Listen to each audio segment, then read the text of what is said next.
तर चला आज आहे तुमच्यासोबत वारीमधला एक अनुभव शेअर करतो. तर तिसऱ्या दिवशी जेव्हा पालखी आळंदी आणि देहूमधून पुण्यामध्ये येते तेव्हा ना तुकाराम महाराज आणि आळंदीचे ज्ञानोबा त्यांची आणि आपल्या दगडूशेठ हलवाई म्हणजे आपल्या गणपती बाप्पाची भेट होती. तर तेव्हा आहे ना सो त्या भेटीच्या वेळेला मी जेव्हा दगडूशेठ गणपतीच्या समोर होतो एकदम मंदिराच्या म्हणजे गणपती बाप्पाच्या मूर्तीच्या जस्ट समोर होतो आणि त्यावेळेला आहे ना म्हणजे माझ्याकडे 2 ऑप्शन होते. पहिलं तर म्हणजे शूट करायचं जागा कारण मला जागा चांगली भेटली होती आणि दुसरं म्हणजे मोबाईल खिशात ठेवून फक्त त्या क्षणाचा आनंद घ्यायचा, त्याचं दर्शन घ्यायचं, तो क्षण पूर्णपणे अनुभवायचा.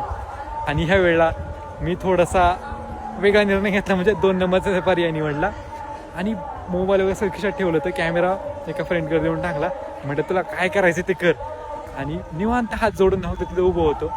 आणि ज्या भेटीच्या वेळेला भाई जे काही वातावरण होतं जो फुलांचा वर्षा व्हायचा आणि त्या भेटीमध्ये जे काही आरतीचे टाळ वाजायचे भाई म्हणजे जे काय मी अनुभवलं जे काय पाहिलं भाई खरंच म्हणजे ते क्षण जे सुखाचे आहेत ना भाई खरंच ते मी जगलोय आणि खूप भारी होतं. खूप भारी वाटलं मला तेव्हा मी जो निर्णय घेतला. म्हणजे मी बाकीच्या नाव नाही ठेवते ज्यांनी म्हणजे शूट वगैरे केलं, नक्कीच त्यांनी पण उत्तम काम केलं, सगळ्यांना दाखवायचं काम केलं.